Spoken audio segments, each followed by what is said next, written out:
movies. I'll start off with the red carpet double feature. Fear and Parents. Not seen Fear. I bought this more for... I have not seen Fear. I bought this more for parents. It has Randy Quaid in it. It's like a...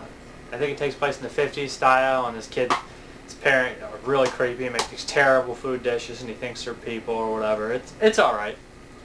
Somebody recommended it highly, and I thought it was just okay. I wasn't too impressed. And then we have a drive-in double feature, Search and Destroy, and The Glove. I've not seen either of them. I know the company Dark Sky is pretty awesome. And I believe one of these films stars John Saxon in it, who I absolutely love. And let's see. I think The Glove stars John Saxon. No? Either way, one of them has John Saxon in it, and I love John Saxon. Yep, The Glove has John Saxon. And also, I think one has a cameo by Fat Bruce Willis. Nicholas Worth's in it for a second or two. And then we have another drive-in from Anchor Bay. The Pit and Hellgate. I'm going to say something. I never watched Hellgate, but The Pit is one of my biggest guilty pleasures. Something about teddy bears talking to people is just hilarious. And also the fact that all I'm going to say is they eat meat. I recommend The Pit as one of the great guilty pleasures. Then we have another drive-in, The Initiation and Mountaintop Motel Massacre. Now, The Initiation, I think, is an underrated slasher. It's fun. It has Clu Gulager in it, and I love him from Return of the Living Dead and stuff like that. Mountaintop Massacre is just okay. It's like, I caught myself counting, making sure there were 7 bodies to be a legal massacre, an official massacre. That's the kind of movie it is. The kills are kind of lame and soft, but it's okay, I guess. There's another drive-in, both by Lamberto Bava, A Blade in the Dark, Macabre. I have never finished Macabre. From what I understand, it's pretty popular, but it's kind of like, what I got into so far was like, it's like lady going through like a midlife crisis and stuff, and she likes this blind guy, weird stuff. But A Blade in the Dark is a pretty decent gallo. It's got Michael Sylvia in it, among things. I would recommend A Blade in the Dark for one brutally nasty death scene. And we got Fade to Black and Hellgate. I already talked about Hellgate, which I said was pretty decent. Fade to Black, it's been a long time since I've seen it, but I remember it being pretty watchable. Tim Thomerson, I believe, is in it. And I think it has an early appearance by Mickey Rourke. I'm not actually positive. This kid is tired of getting pushed around. He's obsessed with movies. He starts killing people through movie ways and stuff. Then we have the drive-in double feature. Hell of the Living Dead and Rats Nights of Terror. I never can ever say this director's last name because he had both of them. Bruno Matti. I never say his name right. But anyways, I talked about Hell of the Living Dead and Rats already. Both cheesy, but I love Hell of the Living Dead's a Dawn of the Dead fun ripoff. Then we have a Cannibal double feature. Mountain of the Cannibal God and Cannibal Man. I've never seen Cannibal Man. It's a Spanish 70s cannibal film, not in the tradition of jungle cannibal films. Then The Mountain of the Cannibal God by Sergio Martino is pretty decent. It has Stacy Keach in it, and it's one of the classics ones. It's pretty brutal, some animal death scenes, some stuff, among others. If you like the cannibal movies, Mountain of the Cannibal Gods is a must.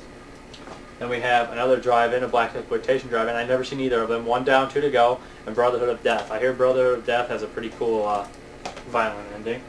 And then we have another drive-in that makes no sense. A lot of these make no sense. That's why they don't get categorized to me. Society, which I love, and Spontaneous Combustion. Spontaneous Combustion is directed by Tobe Hooper, and I think it's a boring film. The best part for me was seeing Man-at-Arms from the Master Universe movies make an appearance in it. But as for the Brian Kwanzaa film, Society, I would recommend it highly. It's very weird, very gross, out there. An original horror movie for once, especially at the time. Then we have a Dario Argento double feature, Inferno and Phenomenon. I already talked about Phenomenon. I love Phenomenon, highly recommended. Inferno is also pretty cool.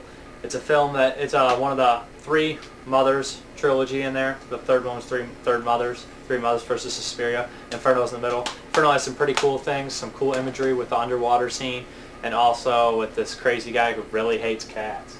And then we got Tenebre and Deep Red. I already talked about Tenebre. I love Tenebre. And we have Deep Red. Deep Red's pretty decent. It might drag on a little bit, the Italian long version. And I noticed that, like, although some of the scenes are still in Italian because they've never been transferred, like, the characters change. Like, they change their, like, attitudes throughout. They're like, the cop's funny in American, and then he's kind of, like, serious in Italian, or vice versa, stuff like that. I don't understand. And then Lucio Fulci Collection Volume 2. It comes with the New York Ripper and Manhattan Baby. I haven't talked about the New York Ripper, but I have it on separate disc. I love the New York Ripper, one of Lucci Fulci's most underrated. Horribly disgusting, brutal, sleazy, feel the dirt on you. I like that.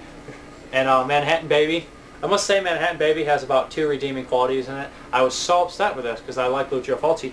I wanted to nickname the movie Eye Shots and Laser Beams. I know Lucio Fulci loves eye shots, but there's too many eye shots in this damn movie. And there's scenes that are completely incoherent, like the guy in the elevator. He comes out of nowhere, he's in the movie 5 seconds just to die.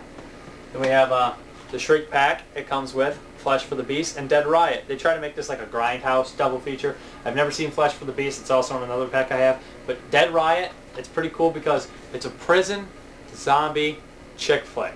Like, chick movie. It's a woman in prison, chick flick, zombie thing, karate movie. Tried to mix all these new exploitation type genres. It's alright, and I do like the fact, it's pretty gory and stuff, and it delivers on the gore, but I do like the fact that you do get to see Bill Heinzman from the original Night of the Living Dead and Captain Howdy from Zombie, the big fat zombie, in the same scene together.